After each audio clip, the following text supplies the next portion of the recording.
Hey folks, Uncle Jay. And in the crosshairs today, General Stanley McChrystal. Now he's in there because a Rolling Stone article came out with a whole lot of unvarnished quotes about exactly what Stan the man thought about our civilian leadership of the war. Now let's be perfectly clear. He didn't say these things to the Rolling Stone reporter.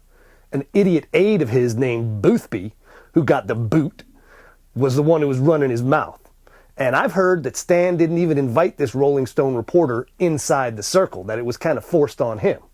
But the bottom line was, when these quotes came out, it was too much for Obama and he had to let him go. You know what I find interesting? Nobody seems to be pushing back too much on the substance of those quotes. I mean, if he said that Obama showed up at their first meeting unprepared and a little intimidated by a room full of warriors, I don't find that too hard to believe. I don't think anybody would claim that our civilian leadership and those managing that part of our war effort in Afghanistan have done anything other than an excremental job. Let's step back a minute and look at what happened when Obama and his brain trust formulated their plan for Afghanistan. When they took over, they decided that the thing to do was to force Karzai out as president. Well, guess what? How'd that go?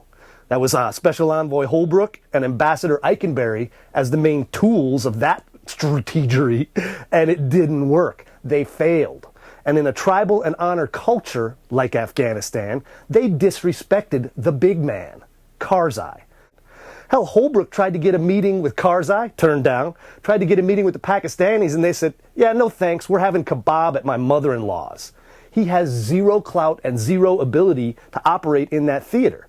So you've got the top two civilians whose job it is to do everything other than the actual war fighting are incapable of even being seen. Now you have a situation like we did in Marja. What'd we do? We told them we're going in, we pushed the insurgents out, and then it was the civilians' job to have a follow-on Afghan government presence that could be seen as credible. Well, guess what? That failed. Who failed? Wasn't McChrystal. His job's not governing. His job's moving insurgents out of the way. He did that.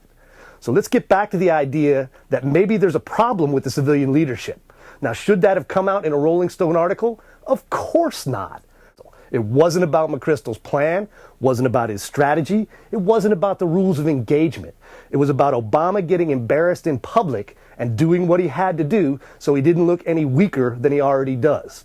I understand that. That was his choice, and in the end, he did a pretty good job of recovering. Putting Petraeus in play was great. But let's think about something else. Does anybody believe Petraeus is going to go in and completely change the strategy, the plans, the rules of engagement? He was McChrystal's boss. He approved all of those. So he may make some cosmetic changes so that it looks like something new is happening, but he's not changing anything else. Hell, he is the king of counterinsurgency strategy. And counterinsurgency strategy requires that you protect the populace. That means tighter rules of engagement.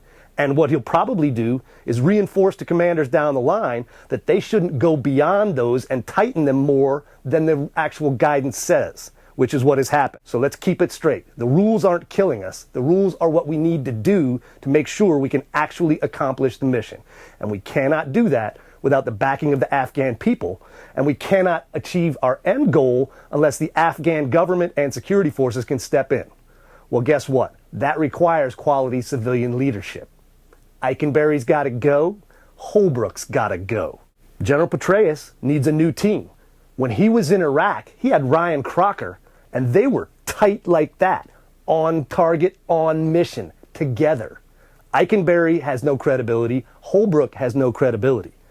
Petraeus needs new partners on our team to create new partners with the Afghan government. That's what we need going forward. That's the only way we will win.